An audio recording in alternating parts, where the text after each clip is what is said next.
Welcome back, homies. It's another episode of the Mindful CEO. Hello, Aaron. Hey, Chris, what's up? So no guest today. It's just me and you. Sometimes that's my favorite, Aaron. I know, me too. As much as I really have gotten into, there hasn't been a guest yet that it's been like, oh, well, that really was sort of a fucking drag.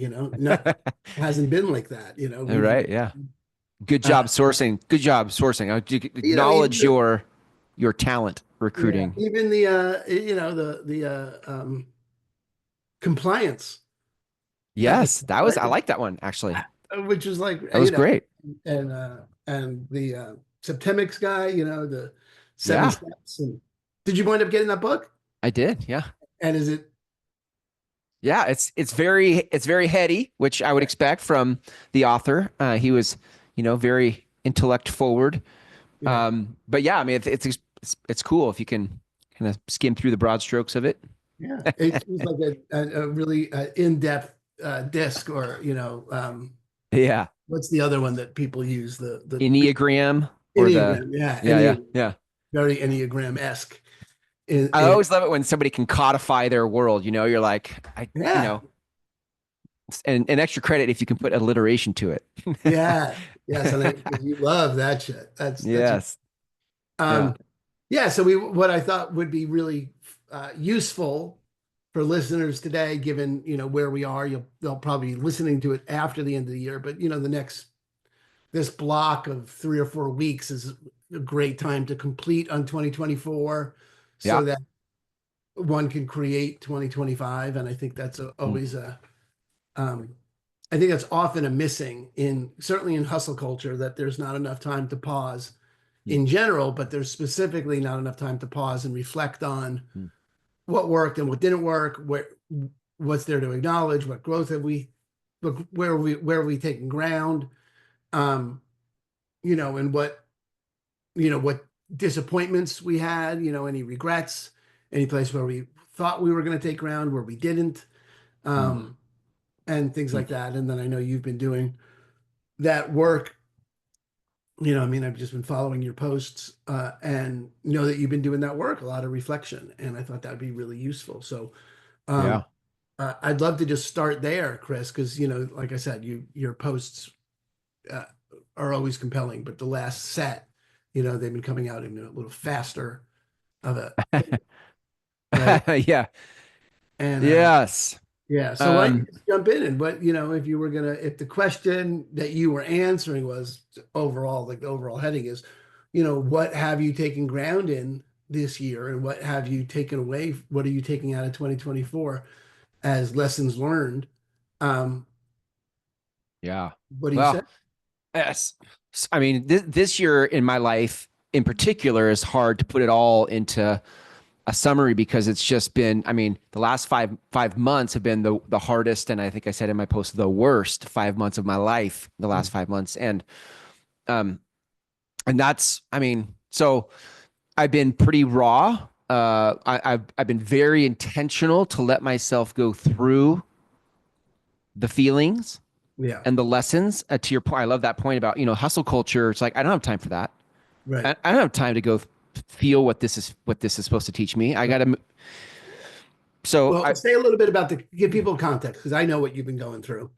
yeah. Oh, I moved to Las Vegas in July this year to make a move on generating some money through some real estate coaching inside a company, and to generate some more cash flow for my wife and my family and what we're up to because the last 3 years have been hard financially. And then by that was July. By August, my wife and I had decided, I'm not sure that we should be married anymore. It felt amicable. We both felt like that was probably the right thing. We've been trying to make it work for 4 years, and just something about the space. Which, by the way, there's a lesson in that too. Just having the space, physical space apart, helped us see clearer. And I think sometimes when you're stuck in something trying to make it work and you don't have that space, it's hard to see that.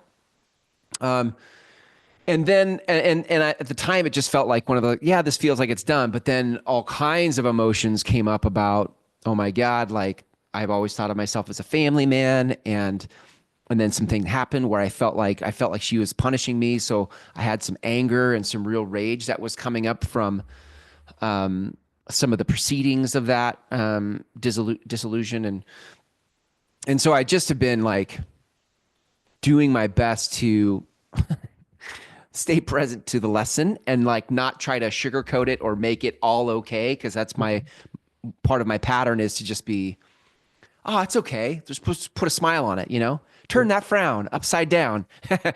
It'll be okay. Hold the right end of the stick. You know, Abraham, I got Abraham and coach me on my corner. Like, just hold the right end of the stick. But I really feel like if I hadn't let myself go through those things, I feel like where I've come to now, the corner I've turned as I've reconnected to my heart and some of the things I feel like I've been destined for, if you want to use that language. Like, I really remember in college, I really felt like I should be a pastor. Like that my heart was, my work in the world was heart work, was human spirit work. And for Mhm. 20 years, I felt like I put that on the shelf because successful people start businesses. And that whole journey of 20 years in business drove me to my intellect and out of my heart because I felt like a fish out of water. I don't, business is not my strength. My Mhm. strength is a human spirit. Yeah. And so I've come back now to like just a really putting to bed, letting it die, letting that season go of trying to be something that I'm not, Yep. and coming back to what really makes my heart sing. And that feels like a homecoming. It feels really good, but it was hell to get here. So Yeah. that's probably a pretty good summary. Good. Yeah. And I think that thing about certainly the thing that resonates with me as much, if not more than any of what you just said is, that space of going through it, allowing yourself to feel the feelings and allowing yourself the space, both physical space and the time space and Mm, the lack of demand to get to an answer immediately and mm, the lack of a demand to get to the next thing to get through it because, we don't want to be we don't want to dwell on what's not working. You got to get to the right end of the stick, but you can't get there by rushing that. You mm, just can't. There is no there's no through. You can't get there if you're trying to get through it. You actually have to mm, be in it. mm. I mean, it's very much the Yeah. door you came in, and you get to recognize, oh yeah, let me really get the room that I just walked into. Let me get this space of what this is, and then the answers show up, and you can go back out through that door and know that that stuff is there, and you can go then choose a different room, but you can't just force yourself to march through it. Yeah. Yeah, Yeah. I like that you've done that. Yeah, it's a good example for me. It's hard because you can't really, I mean, kind of to your point, you can't time it. I couldn't have been like, let's set a clock, in 5 months, we're going to be done with this. And it was in my post that recent one about how I turned a corner, like, um, literally the night before, this was Christmas morning, actually, like 3 a.m. I wake up and I thought, I'm ready I'm kind of bored of my anger. I'm kind of like, yeah, I know what this feels like, and I'm just kind of bored of it. But literally Christmas Eve, driving to the store to get some groceries, scream therapy, like screaming in my car, like Yeah. the kind that is otherworldly. That you don't. It's not like you raise your voice, though. It's like from another dimension of like letting yourself get that deep into the place, the source of where that rage is coming from, and then waking up at 3 a.m. and just being like, okay, like I think I'm done with that. And it was weird because it was like a shift from contempt to compassion. There was like this shift of like so angry, so determined, so stubborn to be right about something, to a compassion like, oh, it feels better to be over here in this space. And I couldn't have planned that. I couldn't have set my clock to it. Couldn't have, like, Mhm.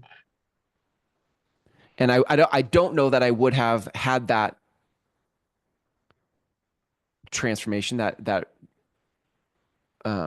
elevation. I don't know that I would have had that had I just tried to constantly intellectually like think about it, figure it out, make it okay, like, Yeah, I or think that's really, really important for anyone who's completing 2024, who's committed to completing it. It means, you really do allow yourself the space to feel it. Like this is how this has been for me. And sometimes it's rage inducing. Okay.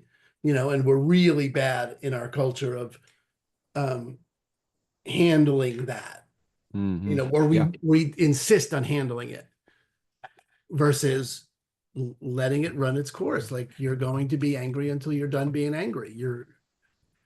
And you can't do anything but be angry when you're angry. So let's not Yeah. pretend Yeah. that you're not, you know? Yeah. And then eventually you do get to this space of, okay,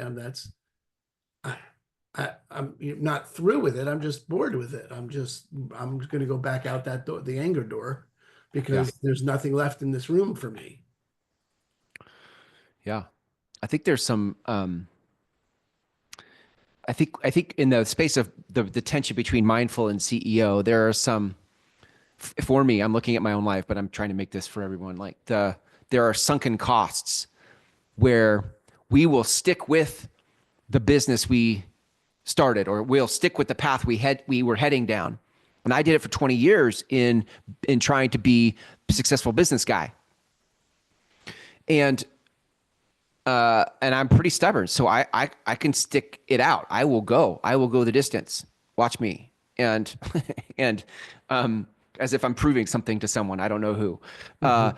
but as I was able to sort of move through it in the last 5 months and just let myself have those experiences, coming back to the heart of things for me, the mindful, the spirit of what I want to be in business for. Mhm. I never wanted to be in business for all the money, though that's sort of the story I told myself to justify the sunken costs of being that far into it. But I'm in business because it gives me the freedom to create the container and the cathedral that I want to create for the work I'm here to do. And I think mindful people are often trying to it's what they're trying to honor. They're trying to honor the cathedral, but sometimes the gravitational pull of hustle culture and what we're the CEO mindset of things keeps us too attached to the sunken costs. God, I'm this far in. I got to make this thing work. Right. Maybe as you put 2024 to bed and you allow yourself to have the feelings you have, maybe something new emerges about what you're actually in business for, so that the mindful CEO part doesn't have to have so much tension. Sometimes the tension is so tight because what we want to be mindful about and what we're being asked to do as CEOs are not as aligned as they could or should be. Yeah. That's great. I think that's really well said. And I think that's a really important lesson as you're putting 2024 to bed is you know, did you give yourself the space to move through that stuff? Yeah. It's good. And because we're in this window of 1 year to the next, we tend to look ahead. And so maybe looking ahead, um, what you're looking ahead to gets to be different. If Mhm. if you can fully put 2024 to bed and feel the things you felt and say, what does my heart really want to create? Then what you're doing then isn't just the same. Let's pick a word of the year on the same karmic cycle that we're on, in the same energy, just a different word, but the same energy. And what if you actually picked an intention that represented your the heart of things? Yeah. Yeah. And it gave yourself the permission to just move in that direction without, having to Cottywomple, be an baby. intention versus a goal, because so much of the organization of, um, the common ordinary conversations for creating 2025 are going to be on, well, what are your quarterly goals? What's your year goal? Break it down. Let's put Right. milestones in there. How many contacts, how many sales, whatever you got to do. And it's all goal oriented. Yeah. But the goal without an intention doesn't really fulfill anything. Yeah. It's just marching toward numbers Mm. versus fulfilling something that really, really matters. And Mm. and then you can begin to acknowledge, okay, well, what ground did I take toward my intention, towards what really matters to me? Did I move in that direction? Yeah. And places where I got wrapped around the axle of producing the results, I can acknowledge that without any loss of power. And the places where I move forward, I can acknowledge that. The other piece in there that just opened up for me in this conversation was that whole principle of Dainu, Mm. is that, did we share about that? Did we talk about that? Yeah, it's in a past episode, but say it again for those that didn't hear it. Sure. The principle of Dainu is a Hebrew word, and it You means, have a tattoo with it now, I right? do, I do. I just got a brand new tattoo. I don't know if you can Yeah. see it. Yeah, Yeah, yeah, there it there it is. is. Yep, yep. There it is.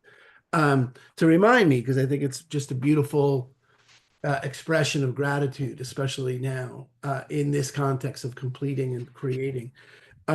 It literally means it would have been enough. And it is something that is part of the Passover celebration, the celebration of the exodus of the Jews from Egypt, which is the Passover celebration, um, where in the telling of the story of the Exodus, uh, we talk about each step of the journey.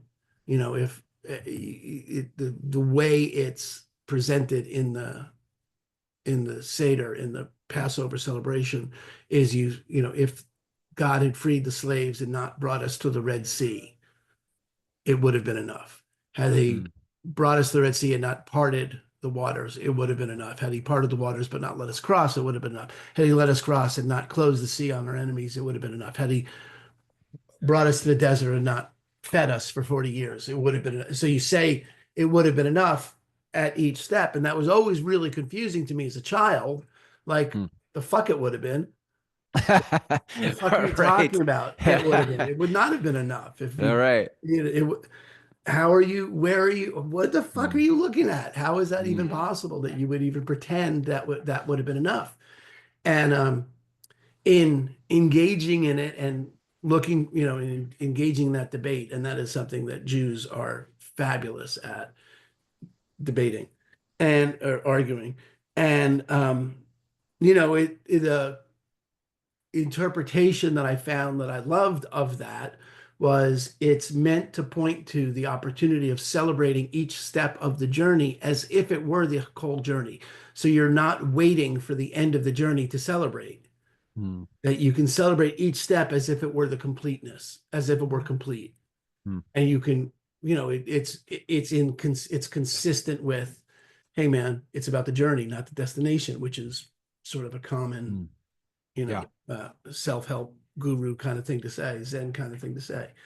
Yeah. Um, Mm, but that is really what it means. It really means to celebrate every step as if it were the journey, to give yourself an opportunity to acknowledge the ground taken, mm, and not wait for the end. You don't have to wait for anything. And when I overlay that on top of, Esther Hicks and Joe Dispenza and that world of gratitude, it really begins to take on a new life mm, for me, because it really represents what Abraham talks about as the ultimate point of attraction, which is being completely satisfied and eager for more. mm, That if you can actually get yourself in the space of being completely satisfied where you are and open for more, mm, well, then the universe has the opening, because you're resonating, you're vibrating at a level of complete satisfaction. So you're going to attract more things that completely satisfy you. The next step that's mm, satisfying will open up organically. And that for me is just why it's now imprinted in my flesh forever, uh, is to remind me that there's an opportunity at every juncture to celebrate the ground taken as if it were the journey, because nothing stops attracting what you want more than demanding that you get everything that you want right now. mm, mm, Not, that's not the way it works. You mhm, don't get everything you want all at once. You get this. mm, And can you generate a real, actual vibration, experience, sensation, feeling of being satisfied with the way it is, and mm, open for more, like every step. So that's a big part of completing 2024 for me is, what is there to actually acknowledge and be grateful for? mm, Any place that I did move toward the fulfillment of an intention, regardless of whether or not I hit the target. mm, Um, am I closer today than I was yesterday?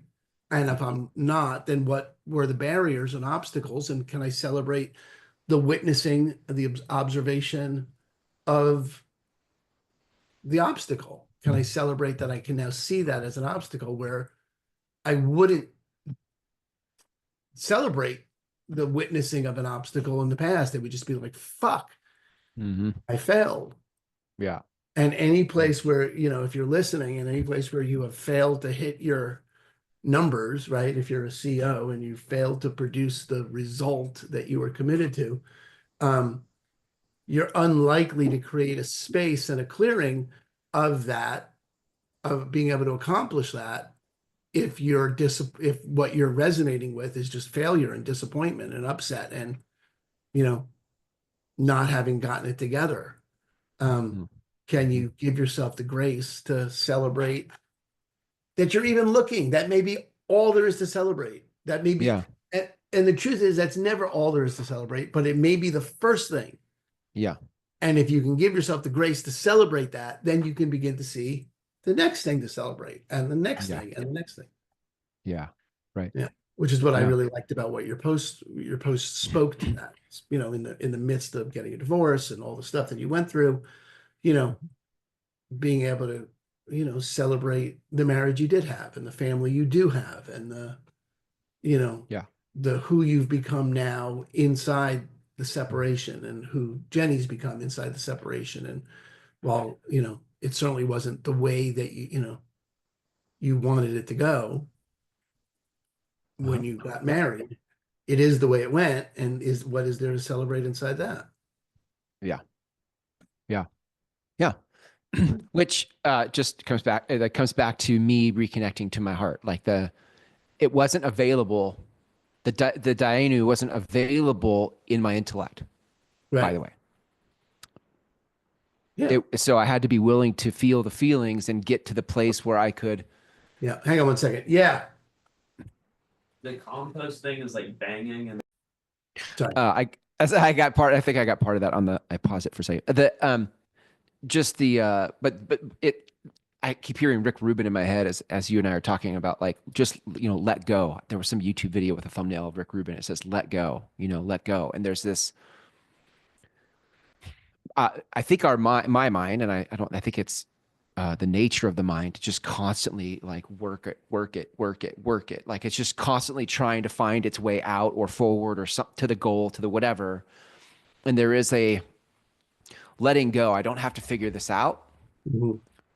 Um, and in fact, letting it go, not just not figuring it out, but letting go of having to figure it out can actually give my heart some space to speak.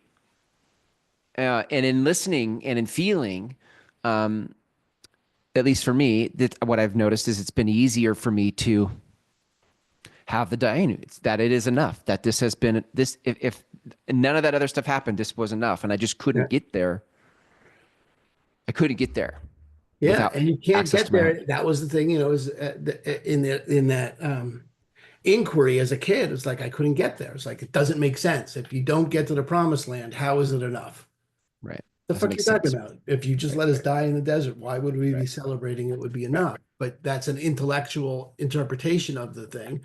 versus an approach of it toward with a mindset toward gratitude and toward, really being present to the what there is to looking for what there is to celebrate in the moment so that you can keep yourself. I mean, that's so you can keep yourself in an empowered mindset. And and we talk about that all the time. And really, one of the big purposes of our show and everything that we do, Chris, and certainly my calling around agency is wrapped up inside of, um, every coach in the world talks about having an empowered mindset, but no one talks about how to get there.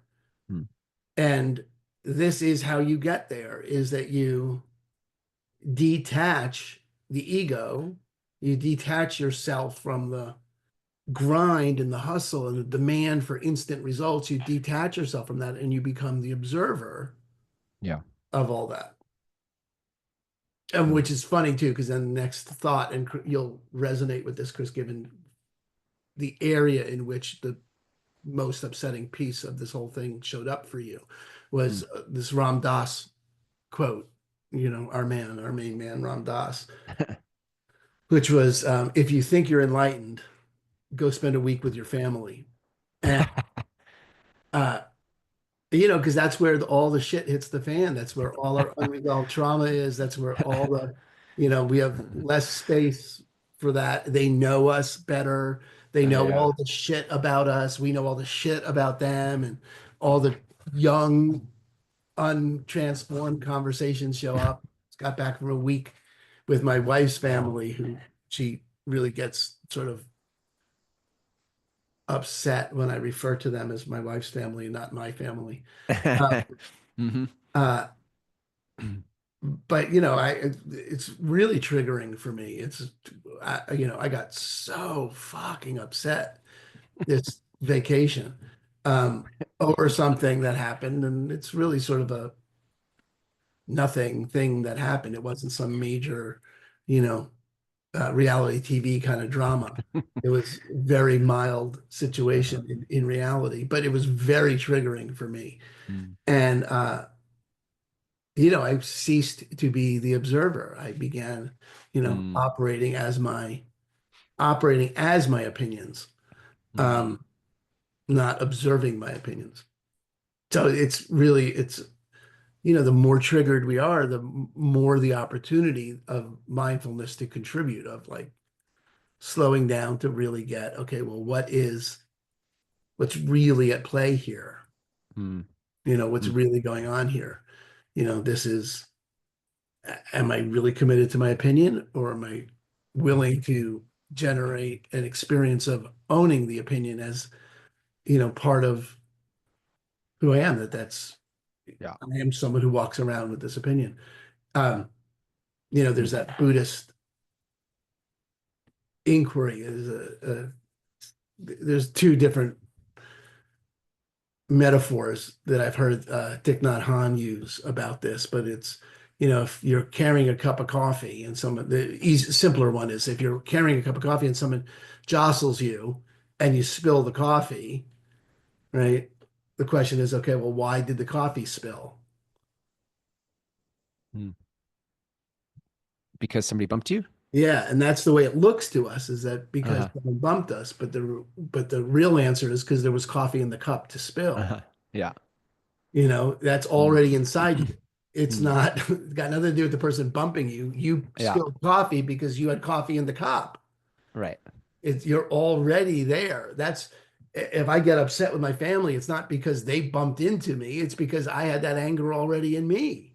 Mm. If Hmm. I didn't have that Yeah. anger in me, I wouldn't, they could do whatever the fuck they wanted and it wouldn't matter to me. I wouldn't have coffee in the cup. Right, right, right.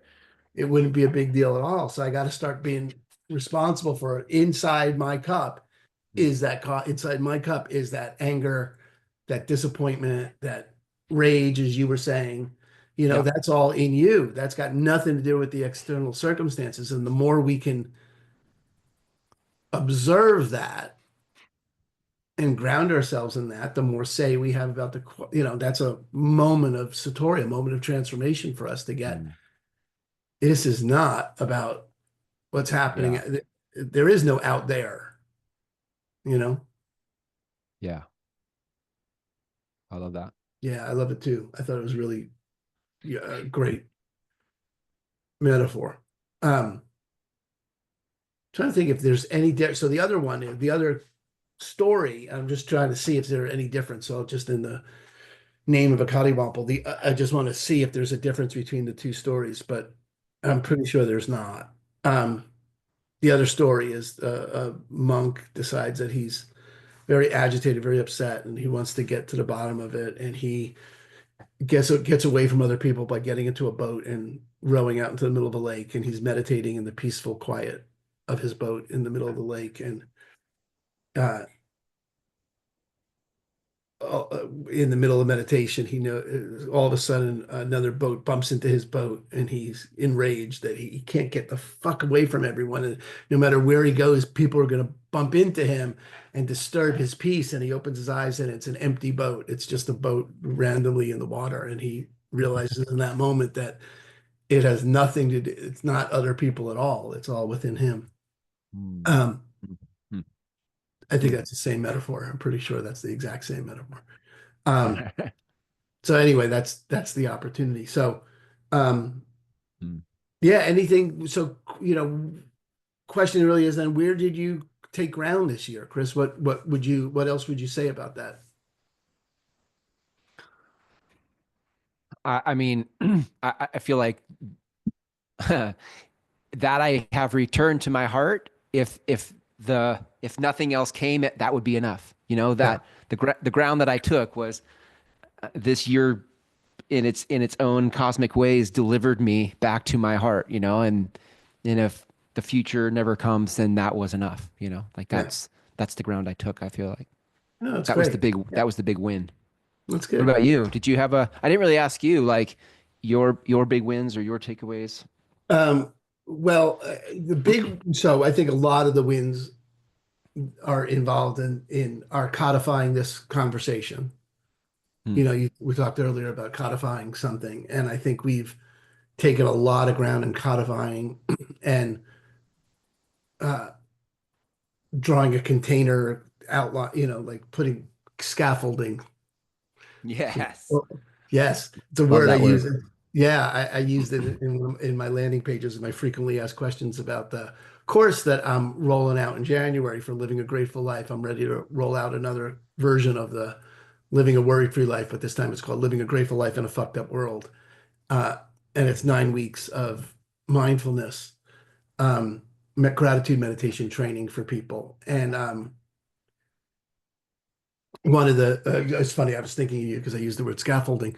Um, it's, one of the frequently asked questions I put on the landing page was, well, what if I've tried meditation in the past and it hasn't worked? I think that's one of the questions I get a lot from people. Yeah. It's, I've tried meditation, doesn't work for me. And um, it, the, I, my truth about that is, look, unless you're in 8 to 10% of the population where you have some physical, mental condition that makes meditation not useful for you. And there are people in that, about 8% of the Sure. population have some chemical composition and make it unavailable for them.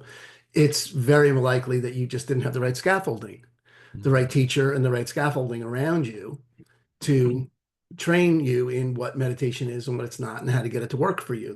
That's way more likely, it's 92% more likely than you just have a condition that makes it unlikely for you to ever be able to meditate. Mm. Um, and the course really is about that. And so I think that's a big win for me to keep codifying that and keep to roll it out. So I ran the first 12-week version of it earlier in 2024 for the first time. I just got like, oh, I can probably teach people this. And then the results I got back, the feedback I got back was really, really, really, really impactful. People Mm. really got a lot out of it, like an 80% reduction in stress. They reported, Wow. self-reported, 80% less worry in their life and 70% more happy. Um, which is a funny thing to put numbers on, but nonetheless, when they, Yeah. just scale of 1 to 10, Yeah. that's what the numbers said. And then in putting together this program and writing reading their testimonials and putting up that information, I was really left with, this is good. This is something that I can do, that I will do, that is very much directionally useful, directionally a win for me. Um, and I'm really looking forward to expanding that in 2025. And then the other big, I think, victory in that thing is I've gotten myself settled about the next iteration of it because I really had a thing around the money of it. And you and I have talked about this before, that Mm. there's in the CEO world, there's this whole thing of, um, people value things that they pay for and they don't value things that are free, and that there's a worry that if you give everything away you won't get anything back, and it winds up being not useful for people, and they don't, that whole debate Mhm. about what to charge Yeah. for something that expresses itself inside the question, what should I charge for this? um And I got sorted out around this Buddhist concept of Dana. And Mm, Dana mhm, is a Pali word. Pali is the language of the Buddha. Um, the word Dana means generosity. And the the Buddha was very clear with the monks, with his monks and his students that they should not charge for teaching. mm, That it's very important that they give this away as an expression of their generosity, and it's uh, many inquiries, writings, books delve into this. So, mm, it's a deep rabbit hole or deep hole, deep well of uh, conceptually of what that means. But the heart of it for me, my takeaway recently about that has been um, if you can tap into that level of generosity, that you're doing this, like you said, from the heart, yeah, that's the way that you can't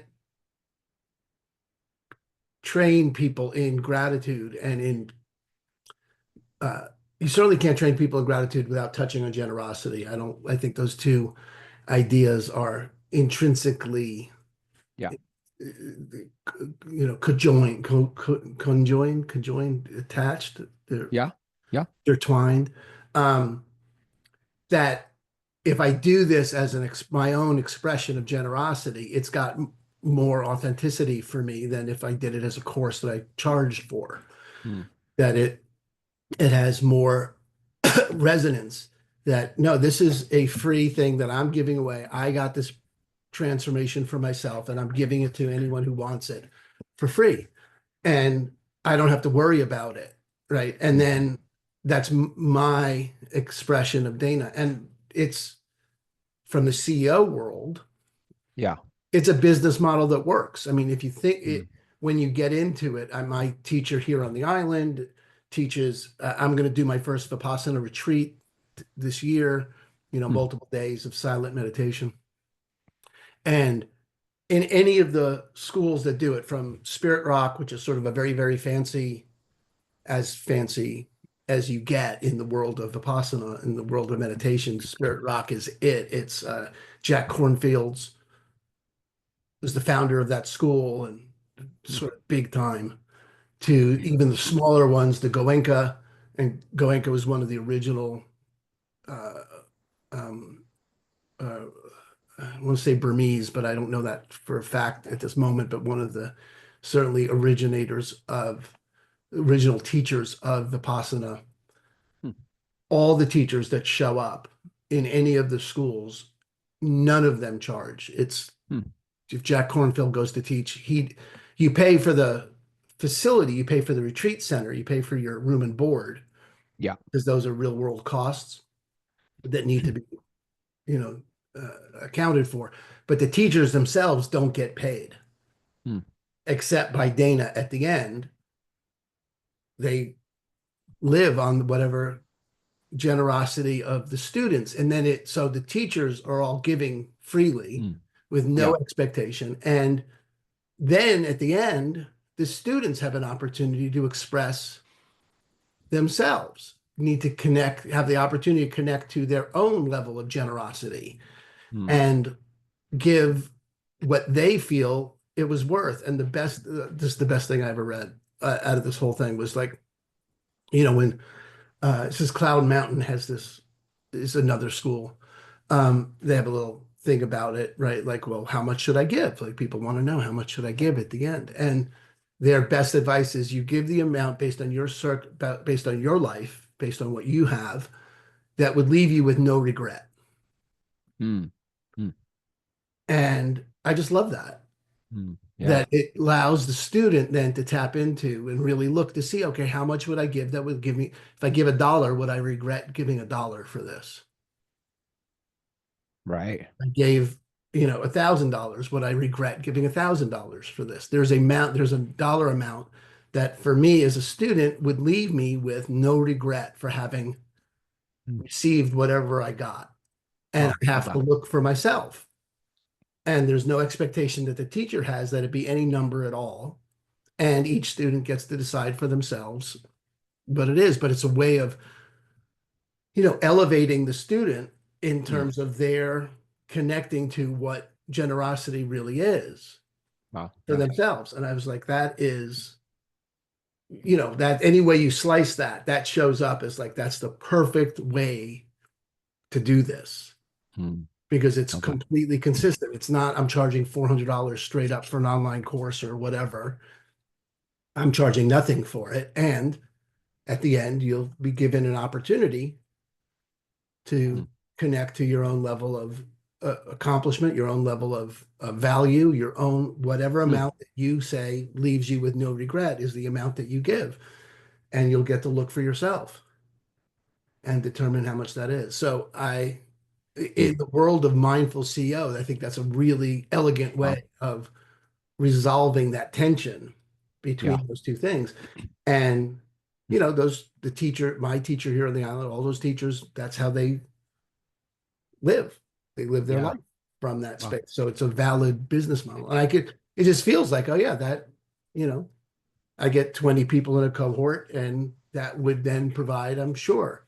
I just trust that that would pan out in a positive way. Because if I'm Mm. delivering what I say I'm delivering, that would have there's no other way that could go. Mm. Right. So I got that settled for myself feels Wow. uh I just really freeing and Mm. really consistent. And I again like that thing about Diana as a young person. What the fuck? How Right. could that be? Right? How could it be that you just give this away for free? Like without checking in with the intention and the heart of it, Mm. it doesn't make any sense from the hustle Mhm. and grind side of it, from the I need a monthly nut, Mhm. you know, um, Right. to no, no, the universe is here and the gift is real and it will work itself out. And it just Mm. feels really, really solid for me. So the living a grateful life in a fucked up world online training is free and with an opportunity for Dana. And we'll see how that goes. But I don't, it's not like we'll see how it goes and maybe later I'll charge more for it. It's like we'll see how it goes, and I'm zero question that that is the right way to do that. Yeah. Yeah, I Um, love that. so that was a real big Mm. win, like a opportunity to really settle something for myself. Mm. Mhm. Yeah, I love that. And I've Yeah, often it's good. thought about that with, playing with that inside my listing agreements and my, as a realtor, like, okay, well, I don't charge anything, and at the end, you'll get to say Mm. what that was worth to you, and Mm. then you'll pay me what you say that was worth. Um, that feels Mm. like a step too far inside the business world of running my real estate business. I haven't Yeah. quite gotten there for myself with that. Um, but there's that, I don't know, maybe that opens up in 2025 as a real deal too. Yeah. Yeah. Yeah, you should cottywomple. Take the Yeah. take the purple crayon for a walk on that one. Yeah. Right. See how that goes. Run one deal that way and see how it pans out. Um, so Yeah, anyway, that was, and it's then, good. and I think the other victory is, the doing battle with my own experience of, um, imposter syndrome. Like I don't have something to contribute. Mm. Wow. Like, who am I to really do this? There's Jack Yeah. Cornfield. Why don't you go into Jack Cornfield for this? Why would you go to me for this? And, Mm. you know, there's bigger players than me Mm. doing this. So really, do I really have something to offer? Is Mm. this a big enough deal for me to really offer something that matters? Right. Or is it not? And I was listening to oh my God, I can't think of his name. Oh,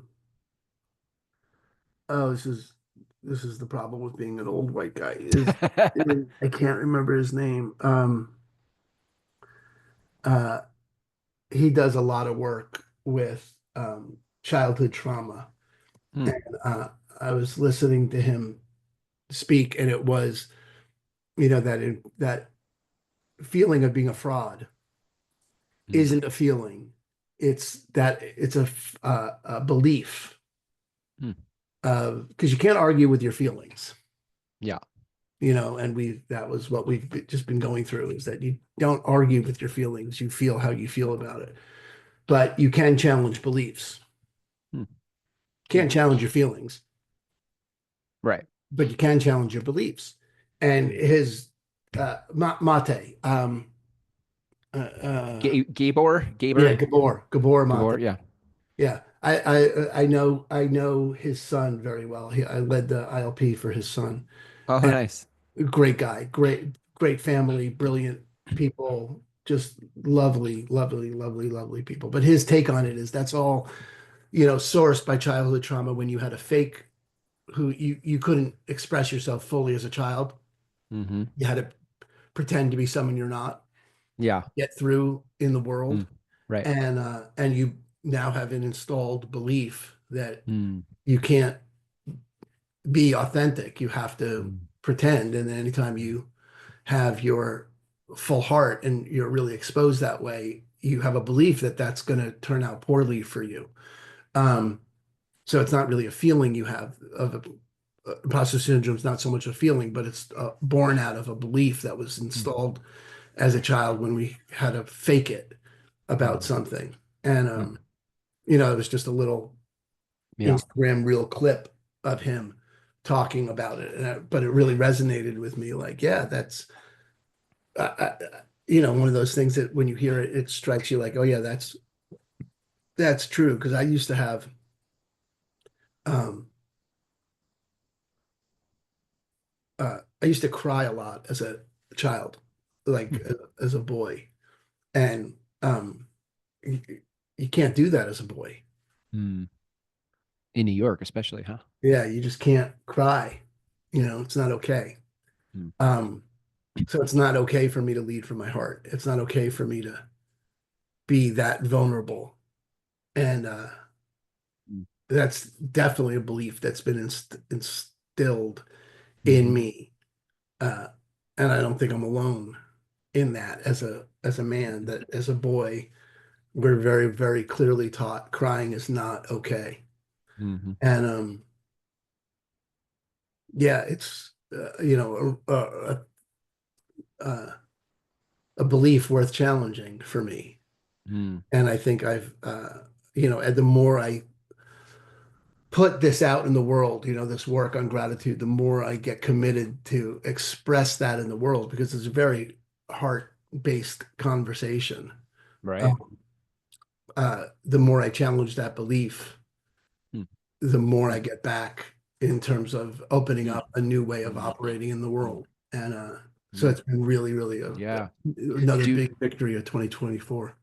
I just want to speak to that for a second because one of the things, by the way, I just started writing my book this morning. I'm going to write a book in 2025. It's a manifesto of like how, my premise of things. But I was looking at that piece about when leaders lead, like that the strength and the courage and the bravery to lead. We do all this work to go first in our personal development, the reflections, the journaling, the healing, all the things we do, and then but then when it comes time to show up for others, to talk about that with others, we shrink back because our wounds flare up. We go like the imposter syndrome, the fraud, so we do all this work to find enlightenment, but then when it comes to share that enlightenment with others, we go, oh shit, I can't talk about that because that's all the wounds flare.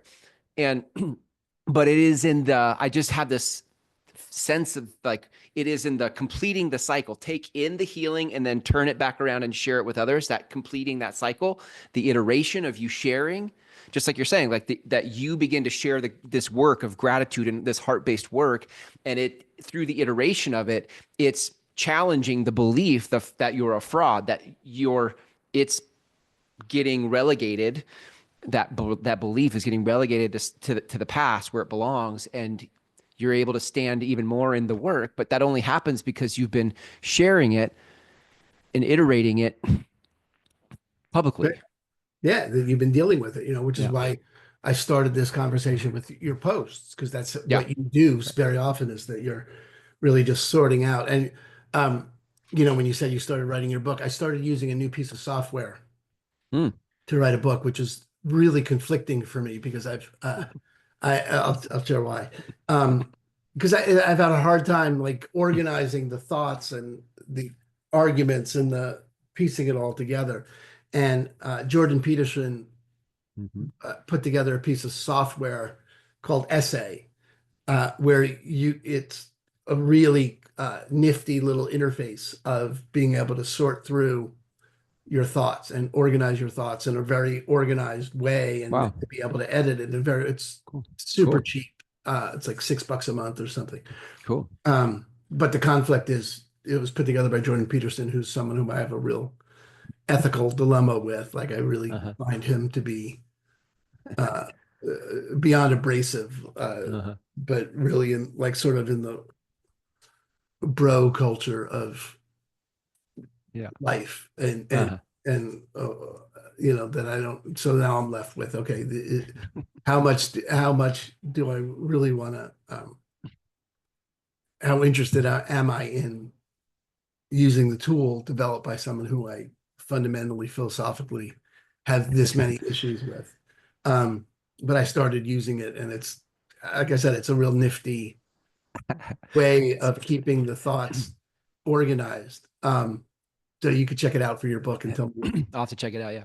Yeah. Maybe the $6 a month is there's no regret. If it was $100 a month, you'd have more Right. regret. But the Dana of $6 for Yeah. something that helps is maybe enough. Right. And I'm not writing what he would write. So, and he has Right. no Right. obligation to, Yeah. support incels or Right. whatever, my philosophical problems with him. And, again, that's just now, am I going to give my power to my opinions, Right. or am I going to go down the road of, oh, this works, All right. Right. and, Yeah. uh, Yeah. you know, uh, all the judgments and all the contempt that I have for Jordan Peterson shows up, and something for me to deal with, not anything about him, Right. Yeah. yeah. It's good, man. So there's that. Wow. Yeah. And Wow. yeah, and Well, I think that's a really, so for the listeners, if we're gonna, I don't know, sort of give people an opportunity to do some work for themselves in a way that matters, hmm. um, I think it's important to take the time to reflect on what worked and what didn't work, where we got stopped, where we didn't get stopped, and where did you, and give yourself the grace of really acknowledging, what steps did you take that are worth celebrating, Hmm. if whether or not you accomplished everything you set out to accomplish is really of less importance Yeah. and on very much less interest, Hmm. than, did you, if all you did for building the cathedral was outline where the foundation was going, or Hmm. even if all you did was noticing that you wanted to build a cathedral, or Hmm. if all you did was, noticing that you haven't been building a cathedral, you've just been chipping stones. Hmm. Okay, well, that's all, any of those are victories Hmm. worth celebrating. And to Hmm. give people an opportunity to complete 2024 by taking a breath and being really generous and kind to yourself about that is a really Hmm. big deal. And hustle culture provides none of that, Yeah. none of that grace. Hmm. Exactly. Beautiful. I think Mic drop. we think we can drop that there. So, you know, Yeah. if you listen to the podcast this year and you got value out of it, please leave us a review. So that's how the algorithm on those podcasts work. The more reviews, the more they'll show up in other people's feeds, and more people can participate. And we would love to have more people participating. So please take a moment and do that. And if on our YouTube channel, on our Instagram, which are both the Mindful CEO podcast, on both those platforms, or just join the Mindful CEO Facebook group if you're interested in living a grateful life in a fucked up world. Meditation, gratitude meditation training, let me know. It's free. Where do they go for that, Aaron? Um, they can reach out to me. I'll get them an application. It's all by application, so it's not something you register for. I want to make sure it's the right group of people that all have the, so Yeah. that we can make sure that the people in there are all of the same commitment level. Yeah. So that you really are in a cohort of like-minded people where it's curated community, as we say. So they can reach out to me and get that directly. It would be the easiest way to do it, is to say that you're interested, and I'll get you an application. And they should they reach out to you through your website, aaronhendon.com? Yeah, they can go to aaronhendon.com. Actually, they can go to aaronhendon.com/grateful life, and there's a Okay. landing page there. Got it. I'll put that in the show notes. Great. Yep. Awesome. Okay, gang. Thanks for hanging out with us this year. I look forward to seeing where we go next year. We'll take the purple crayon for a walk next year and see where we go. Yeah. Happy New Year, everybody. Awesome. Thanks, everybody. Bye.